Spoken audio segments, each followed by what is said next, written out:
Hey, salut la team naturale, j'espère que vous allez bien. Moi ça va super bien.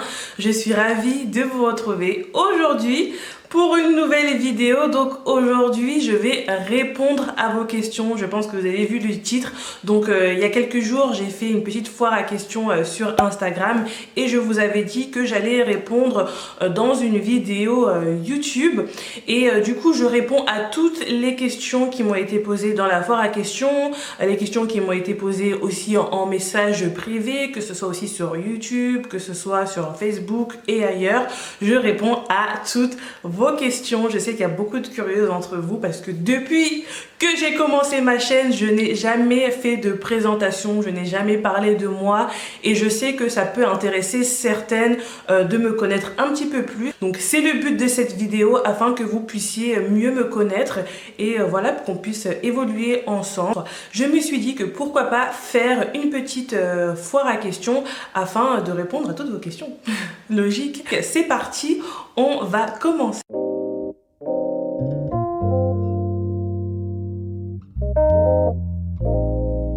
La première question c'est: comment t'appelles-tu? Bah déjà je m'appelle Audrey, Laetitia, donc c'est un prénom composé, donc d'où le nom de ma chaîne YouTube Audrey Letty. J'ai un petit peu abrégé mais en vrai je m'appelle Audrey Laetitia. Autre question, quel âge as-tu? J'ai 24 ans et dans quelques jours j'aurai 25 ans. Ah ouais, le temps il passe super vite, franchement j'étais même pas prête. 25 ans, c'est comme un quart de siècle, c'est pas rien. La team Scorpion, je sais pas s'il y a des scorpions parmi vous, mais en tout cas la team Scorpion, là, vous savez comment nous on est mystérieux. C'est pour ça que je pense que j'ai même pas fait de vidéo de présentation où je parlais de moi, etc. Parce que voilà, mon âge c'est quelque chose de très tabou. Non, je rigole. C'est pas si tabou que ça, mais ouais, c'est vrai que j'aime bien un peu maintenir un peu le suspense. Donc maintenant, vous savez, je vais avoir 25 ans. Ça se trouve que quand la vidéo va sortir, j'aurai déjà 25 ans. On sait pas. Mais voilà, donc je suis née en novembre, donc le 2. On n'oublie pas cette date, on sait jamais. Prochaine question, c'est: pourquoi tu t'es installée en Allemagne? Ils sont pas trop racistes? Alors déjà je me suis installée en Allemagne parce que j'ai eu des opportunités et en plus de ça j'ai rencontré aussi mon chéri qui vit aussi ici. Et non, franchement j'ai pas trouvé les gens racistes ici, au contraire. C'est vrai que quand vous allez dans des villages qui sont un petit peu reculés, ils n'ont pas forcément l'habitude de voir des personnes de couleur, mais sinon la ville où j'habite c'est une ville qui est très cosmopolite et vous avez vraiment beaucoup de nationalités ici. Je me suis posé aussi la même question, mais franchement pas du tout, même quand vous avez des entretiens d'embauche, etc. Et c'est là vraiment où j'ai compris qu'il y avait vraiment une différence avec la France et que j'ai eu tellement d'opportunités quand je suis arrivée ici. Je me suis dit mais c'est un truc de ouf. En France j'ai tellement galéré, j'ai envoyé des CV, des lettres de motivation, je passais mon temps à avoir des entretiens et au final on me prenait jamais. Et je suis arrivée ici, j'ai même pas fait une année, j'ai commencé à travailler et tout. Enfin pour moi c'était un truc de ouf. Donc franchement non, je trouve pas que les gens sont racistes. Après comme partout il y a des personnes racistes, mais en tout cas moi ici je ne le ressens pas forcément. Mais si vous voulez que je vous fasse une vidéo sur mon parcours scolaire, sur ce qui s'est passé quand je suis arrivée en Allemagne, etc., il n'y a pas de souci, je pourrais vous faire une vidéo dessus. N'hésitez pas à me le dire en commentaire si vous souhaitez un petit peu que je vous parle un peu de mon expérience ici. Je pense que ça peut peut-être intéresser certaines ou dites-moi en tout cas et je vous répondrai avec plaisir. Prochaine question. Alors là on va parler cheveux du coup. Donc la question c'est: as-tu toujours eu les cheveux naturels? Franchement non, pas du tout. J'ai pas toujours eu les cheveux naturels. J'ai toujours défrisé mes cheveux jusqu'à l'âge peut-être de 14 ans, je pense. 14 ans ou 13 ans j'ai défrisé mes cheveux. Pour que vous arriviez à mieux comprendre, ce que j'ai fait aussi, c'est que j'ai arrêté de défriser mes cheveux. Mais le truc, c'est que je ne prenais pas soin de mes cheveux parce que je ne connaissais pas, j'étais vraiment désespérée. Du coup, je faisais tissage sur tissage, coiffure sur coiffure, tresse sur tresse. Enfin voilà, je laissais pas mes cheveux comme ça à l'air libre, c'était inenvisageable. Une autre question qui est très intéressante, merci Tracy pour la question, parce que tu m'as posé quand même plein de questions. As-tu pour projet de créer ta marque de cosmétiques, mode ou autre? Alors franchement, c'est un projet qui me vient en tête. J'aimerais bien créer quelque chose. Enfin, j'ai quelques petites idées, mais je pense que lorsque ça sera vraiment réellement abouti, je pense que je vous en parlerai. Mais pour l'instant, c'est quelque chose que je préfère garder encore privé parce que voilà, je suis encore en train de chercher, mais j'ai déjà mon idée et je suis en train de la mettre en place petit à petit. Ça prend beaucoup de temps et ça demande énormément, mais énormément d'investissement. Donc voilà, le moment voulu, je vous en parlerai. Mais oui, c'est quelque chose que j'aimerais bien faire, créer quelque chose, un projet. Et voilà, j'espère que je pourrai un jour réaliser ce projet. Prochaine question. As-tu décidé de ne plus mettre de perruque? Alors, ce n'est pas que j'ai décidé de ne plus porter de perruque, c'est juste que voilà, je suis arrivée à un stade où voilà, j'aime beaucoup mes cheveux, j'aime les porter au naturel.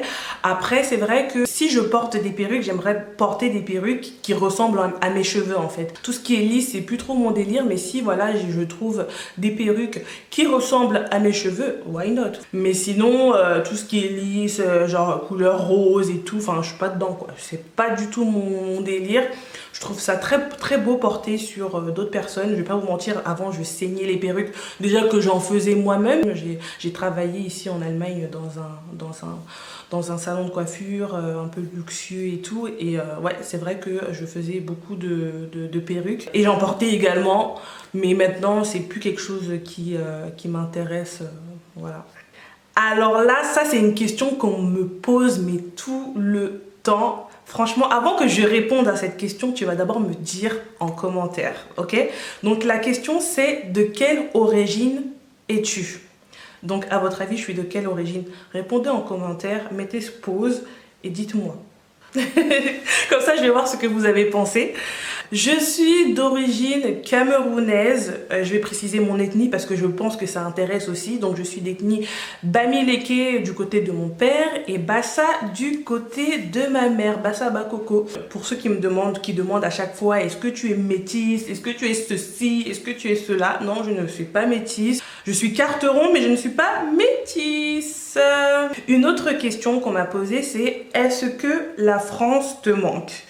Alors, c'est pas que la France me manque, enfin oui, elle me manque parce que voilà, j'ai vécu là-bas, je suis née là-bas, j'ai fait mes études là-bas, mes copines sont là-bas, ma famille est là-bas également. Après, c'est vrai que professionnellement, c'était très compliqué vraiment de trouver du travail dans ma branche et même tout ce qui est stage, etc. Franchement, je galérais mais énormément et j'avais l'impression que j'allais jamais sortir la tête de l'eau. J'avais un travail qui me permettait de bien vivre, mais juste, c'était pas dans mon domaine d'études en fait. Et je pense que dans la vie, il faut savoir saisir les opportunités et qu'il faut aussi penser à soi. Parce que si vous restez quelque part juste parce que on vous a dit ouais reste là, fais ci, fais ça, vous n'allez jamais avancer et vivre vos rêves en fait. Et donc moi je me suis dit pourquoi pas quitter cet environnement où je galérais pour voir si je vais ailleurs, si ça va changer quelque chose. Et je suis quand même assez agréablement surpris de comment j'ai été accueillie ici, de comment ma vie est maintenant. Quand vous êtes loin, quand vous partez dans un autre pays, vous avez l'impression que les personnes que vous avez laissées, ils vous ont oublié dès le moment où vous êtes parti en fait.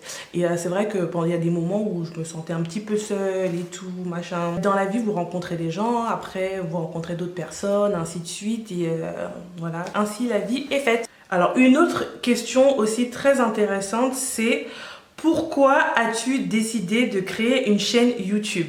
Ah, ça c'est une très bonne question.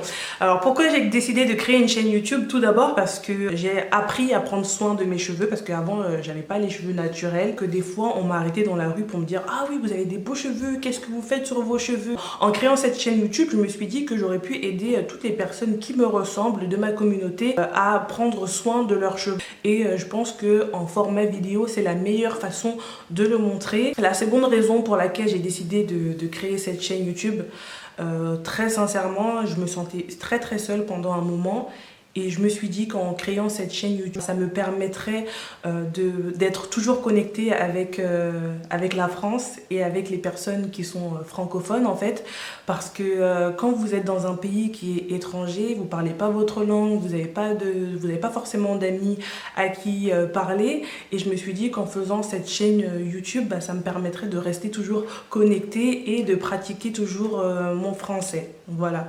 Bien qu'au début, j'étais pas trop à l'aise, mais maintenant, plus YouTube entre dans mon quotidien, plus je suis à l'aise devant la caméra. Je pense que ça se remarque, je pense, de plus en plus. YouTube, en fait, c'était vraiment le moyen un peu de m'évader de mon quotidien, de pouvoir vraiment être proche des gens, mais en même temps être loin. Je sais pas comment expliquer ça, mais en gros, ouais, c'était ça. Y a-t-il des boutiques afro en Allemagne? Alors oui, il y a des boutiques afro en Allemagne, mais je ne vais pas vous mentir, ça ne court pas les rues. Quand vous cherchez un produit, il faut y aller quand il y a du réassort de stock, parce que sinon, c'est la galère. Vous imaginez, on est dans une grande ville, et dans une grande ville, presque tout le monde vient acheter à cet endroit. Donc si tu n'es pas dans les premiers, comme on dit, hein, le premier arrivé, premier servi, sinon tant pis pour toi. Mais bon, ça va, je trouve que ça va, on va pas non plus se plaindre. Mais bon, c'est vrai que ça serait bien si il y en avait quand même plus. Voilà. Alors, le conseil que je donnerais aux moi enfants, c'est vraiment de croire en ses rêves, de croire en soi, parce que quand tu crois en toi, tu peux réaliser de grandes choses et surtout de se battre pour ce que tu veux. N'attends pas que quelqu'un le fasse à ta place. Si tu veux quelque chose, bats-toi.